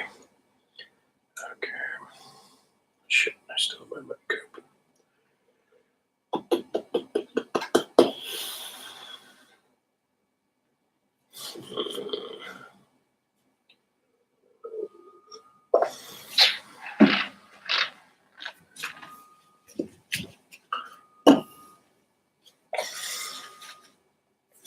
Keep making sound effects for my painting. Keep me in the mood.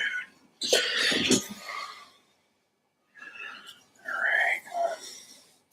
Looks like Joe left too. Damn. Alright. Well, okay, that just leaves us guys. Hang on. Alright, well. Looks like it's too early for a lot of shit. Let's see what's going on in perennial land. It's all about optics.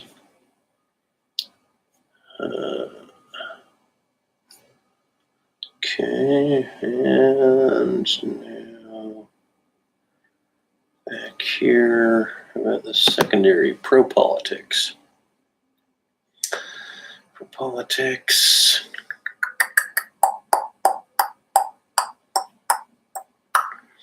Doesn't look like much is happening. All right, so I think I'm just going to veg in this little world. See if anyone starts brewing up some conversation.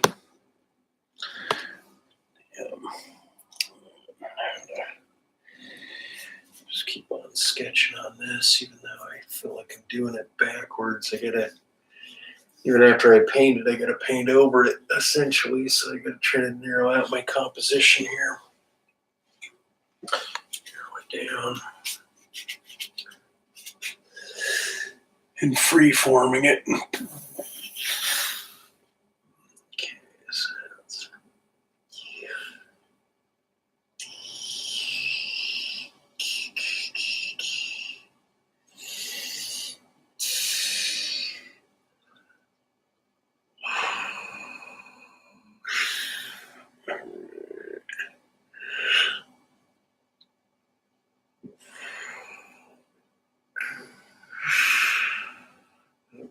so let's assume that let's go that way then. Buckle it out.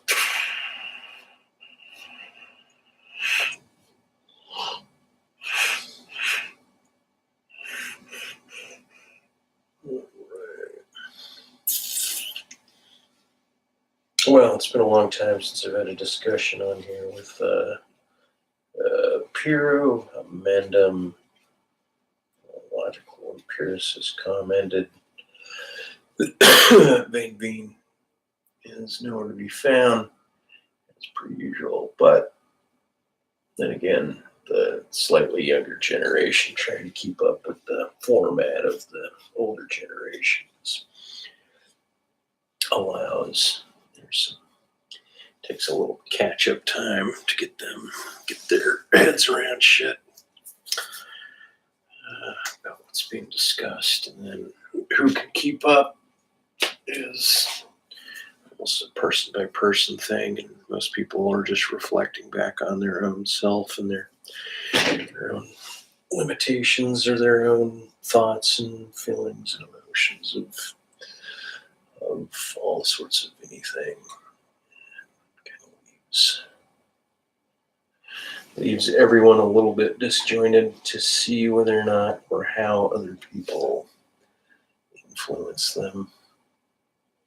See what degree they want to actually get involved with that person. I'm a little bit weirded by the idea that I've disclosed or there's been a substantial amount of recording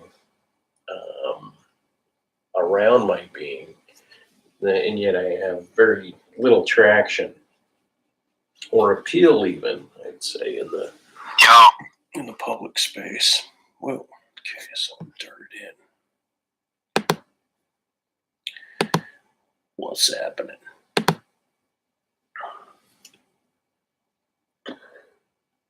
Anyway, so. Not much, sitting at work. Oh. Well, crafty. I don't even know where you work, but cool that you're at work, I guess.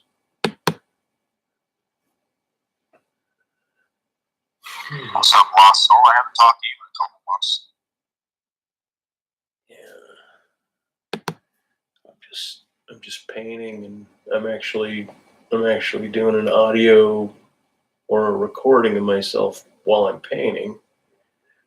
So I guess I'll inform the room that they're being recorded. So you're being recorded, Crafty. But yeah, just yeah, that's fine. Yeah, was in a philosophy room earlier, chatting it up about semiotics or structuralism and some other philosophical yada, and then came in here to see if there was anybody talking, if there was any drama or anything going on. And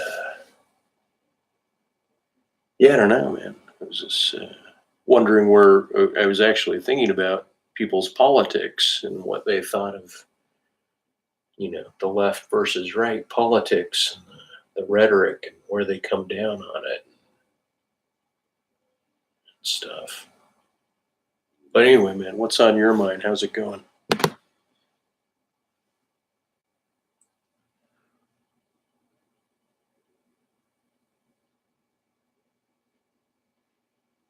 Yeah, you can probably tell by my picture what I think.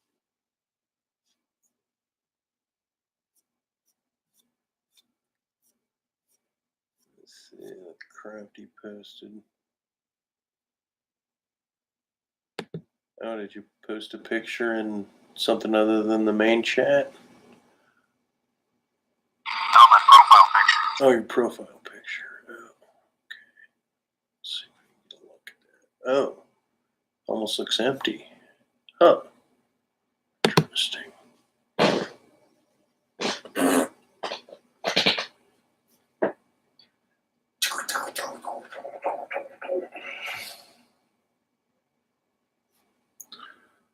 What? So you're feeling empty inside? You're feeling blank? Is that? I didn't open your profile, but it just looks like it's blank. Just caught in painting right now.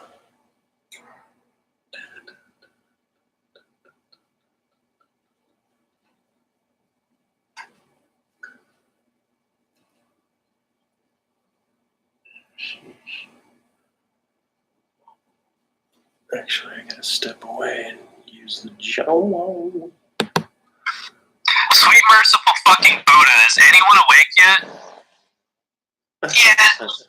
Oh, god damn. Thank you. Finally. I'm on my third goddamn breakfast beer and I've got an interview in an hour.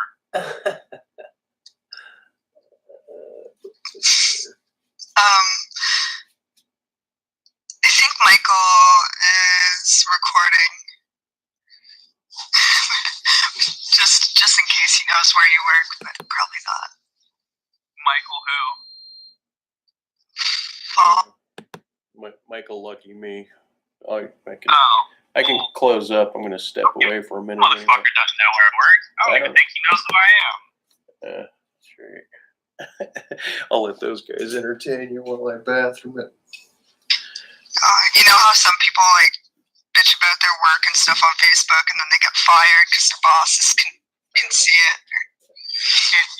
I wasn't making that reference that you were going to lose your job or anything, but how's the third beer going? It would be almost impossible for me to lose my job. Oh, really? What do you do? Well, traditionally, I'm a carpenter and electrician in the touring industry. I build sets and stages for different bands. Oh, yes, that's right. Sorry. Yeah, I remember now. I work for myself, so I fucking highly doubt that I'd ever fire my fucking self. That makes sense. Drink away. Good morning. Yeah, woke up. I'm in rare fucking form today. I've already been pissed off by a couple of people in the SAS Doobie server merge. Yeah, it's gonna be overloaded in there. It is. I don't know what's going on. Free overload. It's just a bunch of people bitching about immigration and or immigrants bitching that they won't let them in.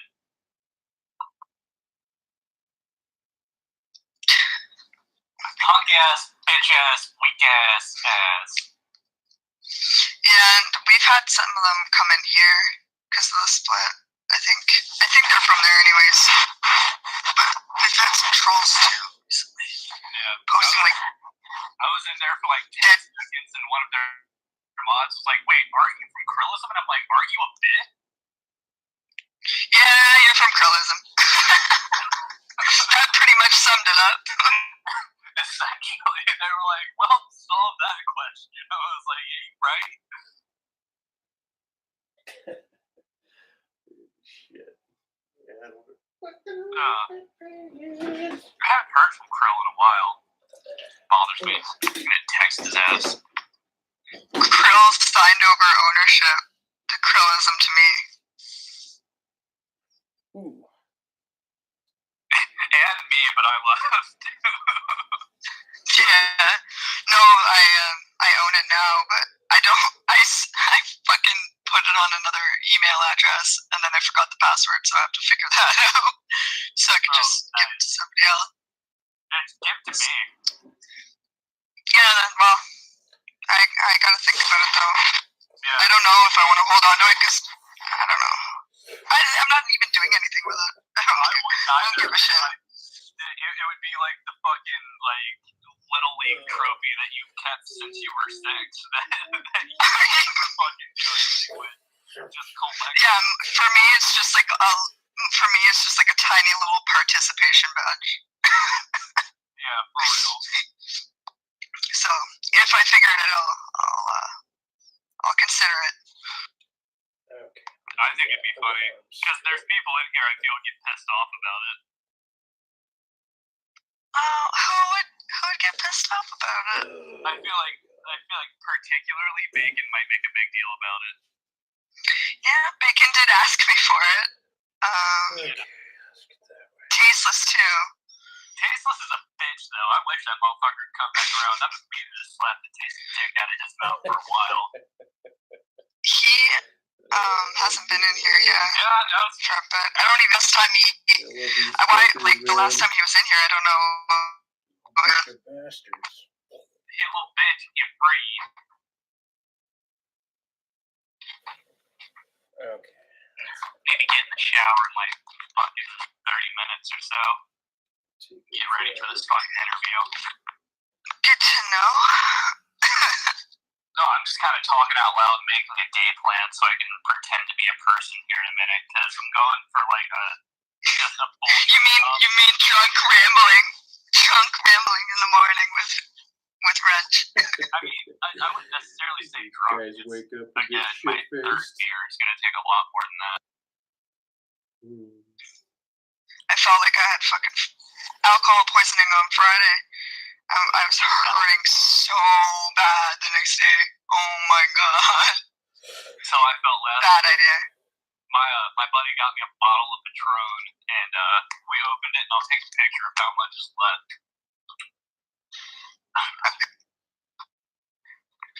Mind you, I drank this bitch by my goddamn lonesome. I was like shotgunning beers, like 3 tall cans in a row, shots, like different shots. So it made me sick. I don't know if it made me sick or like just the different shots, but like sugary ones mixed with. Then there's Jameson ones and tequila, and I'm like, oh. So I probably could have gone to the hospital. Would have been the best bet. Yeah. Yeah. Fuck's sakes, you did a good number on that bottle. Oh yeah, that was fucked up. That's some good shit too. Oh yeah, dude. Came stumbling into my girlfriend's house and she goes, "Are you okay?" And I said, "We'll discuss that in the morning." That's funny. I haven't had that shit in a while. Neither have I. That's why I was chugging. Yeah, I was drinking gin and like double gin and tonics, and I guess I was just chugging them. What gin were you drinking? Bombay. Nice. You should try Zing 72 Botanical Gin. Is it kind of yellow? No, it comes in like a copper-looking. Oh, fuck, that's kind of cool. I don't think they would have it up here in Canada though. What? Oh, do you have a PO box? I can ship you some. I don't have a PO box, and no, you cannot have it. I won't give you my address. That's why I asked for a PO box instead of your. Yeah, I'm too lazy to get one. Yeah, I was going to say, I've got one for specifically business purposes because I don't even trust people in my industry with my fucking home address. Is it because of Discord? Essentially, yeah. Yeah, that carries on in your life, yeah. Yeah. Well, I mean, I generally don't trust people, but, yeah. Safer that way. Plus, like, I would be fucking impressed if someone could ever pin me to a single location because I'm constantly on the move. Constantly on the move. We're so pretentious here. I'll be right back. I gotta use the bathroom. I don't know why I'm fucking telling you that. No, I couldn't come up with anything better. Bacon, you bitch ass motherfucker. Are you awake? Yeah. Good. How are you doing? How's your morning? I'm having problems with this fucking, I call it porn sites I go to. Now the videos are zoomed in. Like the sound is fine, but it's zoomed in and all grainy. You can't see nothing. I don't understand why it's doing that. No, that's unfortunate. Think you need to Shit. change your settings. Those are rookie settings. Yeah, I looked at all the settings. I went through every setting that I could possibly think of. I even Googled what was going on, and other people are having this problem too. It said something about an overlay, so I looked for the overlay in settings, and it doesn't have an overlay, a video overlay in and out. I can find that. Well, these guys are shit talking. Sounds like you're just desperate. So I gotta do that. Yeah, Ron, that's the thing. My levels of pain are fairly consistent. Also, somebody said, "Well, what kind of pain are you in?" And I said, "Well, I said if I was a normal person and I was feeling what I feel on a day-to-day basis, I'd be going to the emergency room, right? Like it's so beyond what is acceptable. I mean, not acceptable. It's so beyond what is normal that you just deal with that bullshit. And that's my problem there. Fire going. He's still cold. Amputee in its future. I see. Yeah. Well, that's that's the thing, man. There's something though about, and it's fucked up to say, but there's something about fucking up your body that brings in some sort of alternative energy into your system. Or I shouldn't say alternative energy, but kind of a, I don't know. You kind of become. I kind of became empowered by fucking myself up in a way. I think certain people develop a type of empowerment, but there's also obviously when you're grounded, there's that general weakness. Meaning, I'm not going to escape my weaknesses. It's so weird to even phrase it that way because so much of what a weakness is it is oriented through your relationship with your suffering. So you can sense your suffering and then learn to move through it, right? And then in a way, the degrees of suffering that someone who already suffers greatly can become an empowerment, meaning they can actually radically, I believe, or at least I could radically move through even higher degrees of suffering than I had imagined. And yeah, it's so weird because a lot of people they're afraid of suffering. They're afraid of their mortality.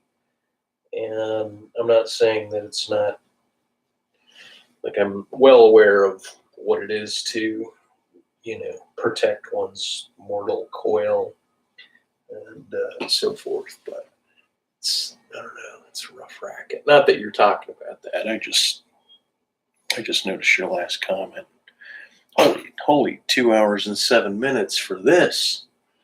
This is what I got in 2 hours and 7 minutes. Looks like my roommate's coming home now. He's got his day shift. Shit, it's 8:20 now.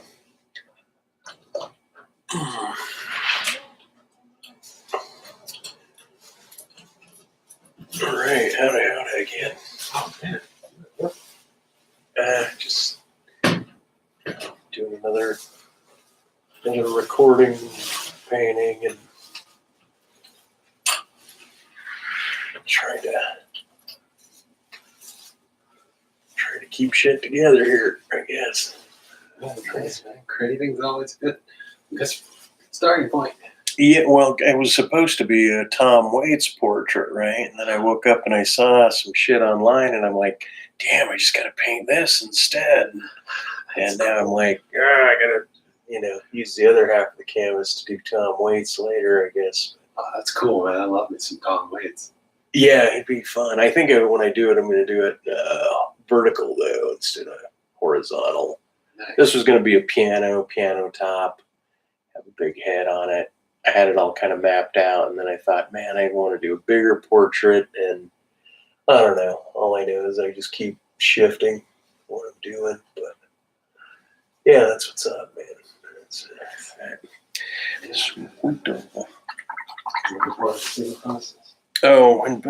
we're out of TP, and thanks for taking that trash out yesterday or the day before.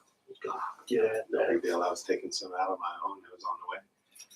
When I have some, I'll throw some more of this in the bathroom we can use until we pick up more TP. Yeah, I was at the store this morning. I didn't even think about it, man. I have to put myself some reminders in my phone because I'm at that age where I'm a little forgetful. Right. Shit. Yeah, gotcha. All right.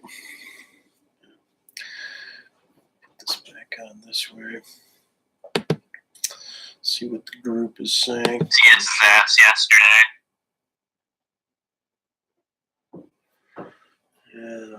But I'm bumpsh. Where's my copy? He seemed more butthurt than usual.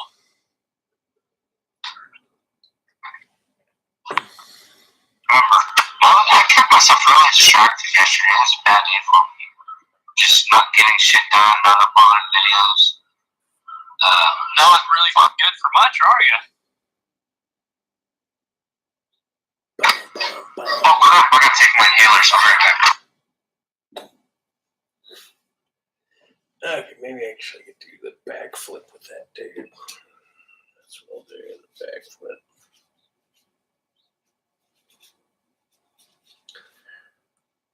And take my inhaler. Oh,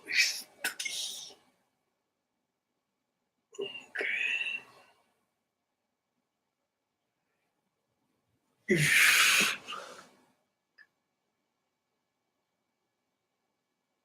Drop that gun.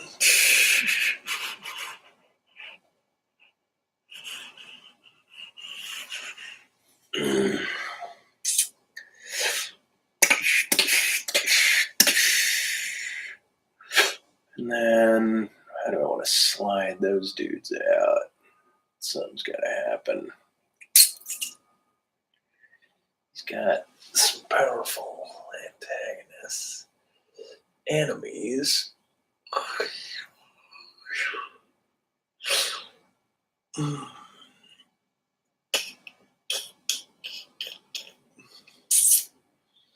Let's see. Let's check back up that.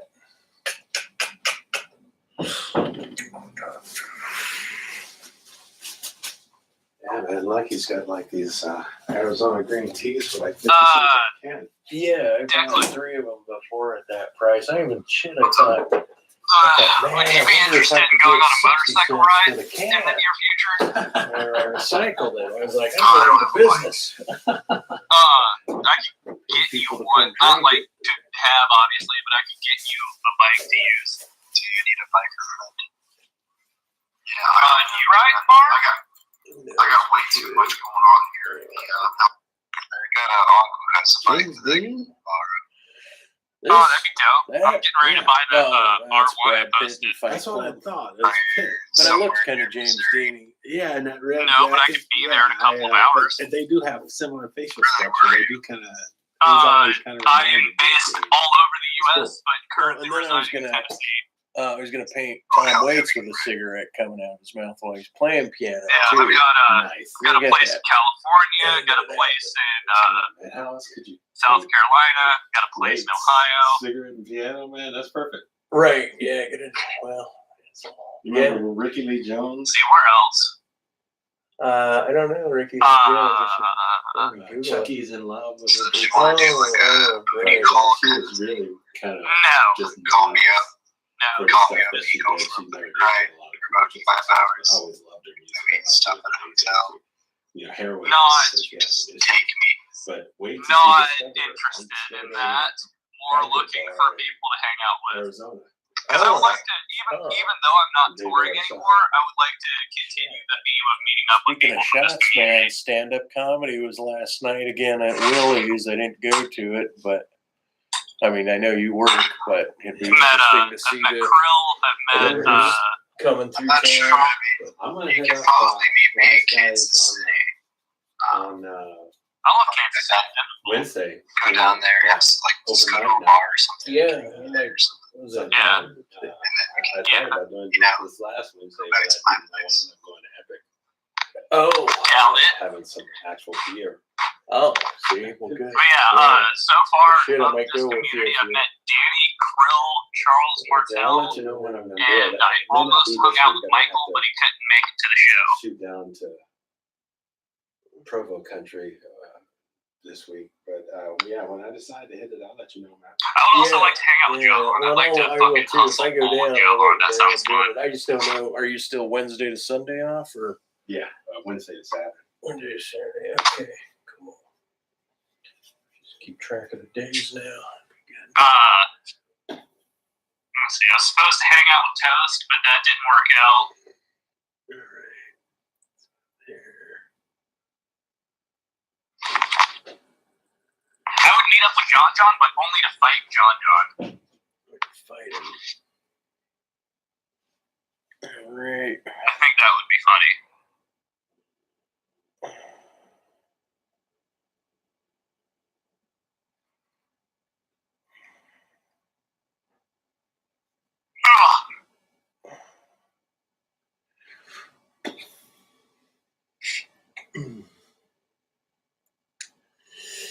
shit. Okay. I'll blow those characters back.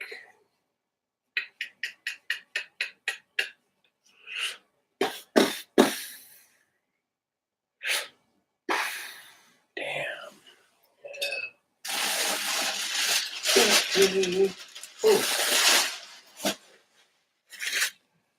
Okay. Let's see what's up. Sorry, you guys have to suffer through this long bad sketch here.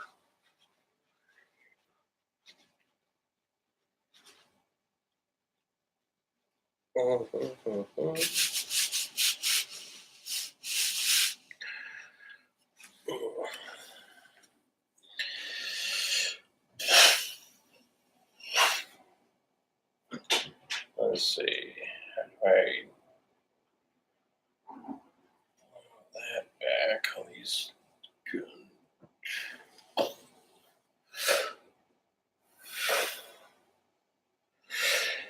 Gonna make this main guy much more superhero-ific, obviously. Anyway, that's so weird even to be sketching this. Okay, well, I should cut this video off because this is just a long ramble. To whoever's watching, it's probably you, Ron. Appreciate you stopping in. Still not certain where this is going, but even after I lay it out, generally, then I have to kind of comb over it or go, I'll be going over it again several times to narrow down on what it is I'm trying to get this end product to look like. So there to over there. All right, thanks for chiming in. Save it in the future. Right on. All right. Okay. Well, take care, guys.